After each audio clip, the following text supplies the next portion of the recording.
Hey everyone, I wanted to share with you what I learned about business from a professional baseball game. Now, I will tell you ahead of time, I'm not really that sporty person. I'm the type of guy who doesn't really follow sports all that much, and it was my first ever baseball game. So if I don't know what I'm talking about, it's because I really don't about baseball. But on the upside, I do know business. I love business, very passionate about business. So even though I really enjoyed the game, I enjoyed the arena, 50,000 people at a Blue Jays games versus the Yankees, great game, a lot of fun. I couldn't help but keep my brain thinking, how does this apply to business? What is the lesson here? So here are the 5 things I learned from a professional baseball game that I noticed them and how it applies to business. Are you ready? Number 1. Everybody knows this already. You've probably heard it before. If you don't ever stand up to bat, you're never going to hit the ball. Right? Look at these guys. They want to go into the World Series. They want to make it to the championships. They want to go all the way. They want to win the game. But if they never stand up to bat, they never have the chance to hit the ball. So that was lesson number 1, one we've all heard before. Lesson number 2 that I had was even if they miss the ball, which happens every single time. In fact, the best statistic I saw for when they go up to bat was 0.386, meaning they only hit 1 in every 3 attempts. Think about that. They fail 2 every 3 times, and that was the best statistic I saw on that board. So number 2 is you can't let it affect you if you strike out. Or in the one guy's case, get hit with the freaking ball. Gotta hurt. You still stand up, hold the bat, even though you've been hit. Well, actually, you get to walk the base the first time. But you still come back around. You still stay in the game. Just because you got hit doesn't mean you get taken out of the game. Just because you're striked out doesn't mean you're still in the game. Get your head back into it. Swing that freaking bat. Hit that ball out of the park. Anything that's happened, oh well, keep going, right? So lesson number 2 was even if you strike out, just keep going. That was a big one for me. It didn't matter. They didn't let it phase them. I loved how they could just get in the zone.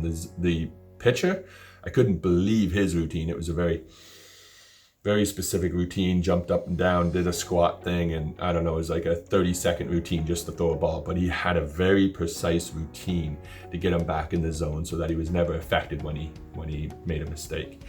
Lesson number 3. Maybe you've experienced this before. What I noticed, I asked my buddy who's a huge baseball fan, when they're running around, when they're taking the bases, right? They're coming into third base. And I noticed there was a guy standing there and he was like this. And so I asked him, like, who's that? He's like, well, that's his coach. What do you mean? Isn't his coach over in the dugout? No, that's his third base coach. They have multiple hit bases. Think about that. A professional, top of their field, the best of the best, have multiple coaches. Why? Well, when he's running for third base, can he see what's going on behind him? Not at all. Does he know what's happening at home base? No. His focus is 100% on getting to that base and sliding in, getting home.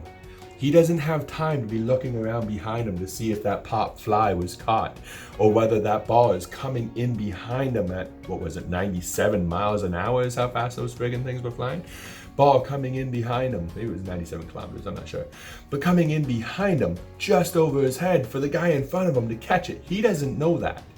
So he's just got to run. So if his job is just to get to that base, his coach would stop him. If, however, the guy out in the outfield missed the ball, his coach was signaling, go home, go home. And the professional, his job was just to get there, to follow the direction through the support of his coach who could see everything going around him, everything else happening, and provide him that big picture insight so that the professional could do what he does best, get his butt home and get his team a point. All right? So that was lesson number 3. Get a coach, have support, surround yourself with valuable team members. Everybody was talking to each other on that field. If the pitcher was messing up, everybody came together, gave him a bit of a pep talk, hyped him up, got his head back in the game.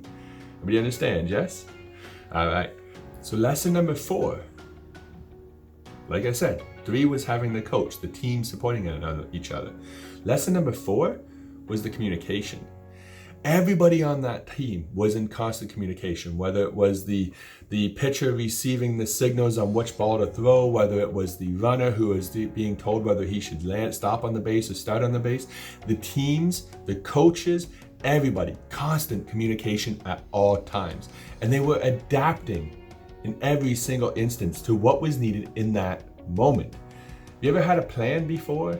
And maybe you're in business and you create this big, glorious, beautiful plan and you put it into action, and then something changes, but you created a plan, so you stick to the plan. How'd that work for you?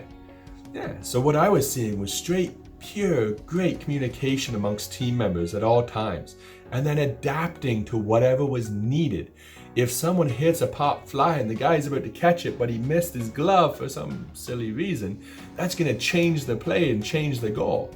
Or in other cases, when the guy was trying to steal the base and psych out the pitcher just to take his head out of the game, that's a whole different approach than if the batter is trying to hit a home run.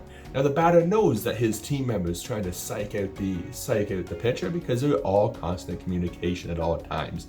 And so I thought that was pretty powerful, as well as the ability to adapt to any situation, because you never know what's going to happen, whether that ball is coming over your head or if it's lost out in the outfield. Big difference, but you adapt to the situation. And number 5, the 5th goal or the 5th lesson I learned from a professional baseball game was win or lose, there's always another game. Because the Blue Jays won this particular game towards the Yankees, but the game they played, I guess it was yesterday or the day before, they were slaughtered like 13-1 or something like that. Like they just got their butt kicked, and they came back and played the same team for a second time a couple days later, and this time the Blue Jays won. So win or lose, there is always another game. And if you want to be a professional, if you want to be a success, if you want to achieve that high level standard, you have to be able to win some and lose some and still keep your head in that game.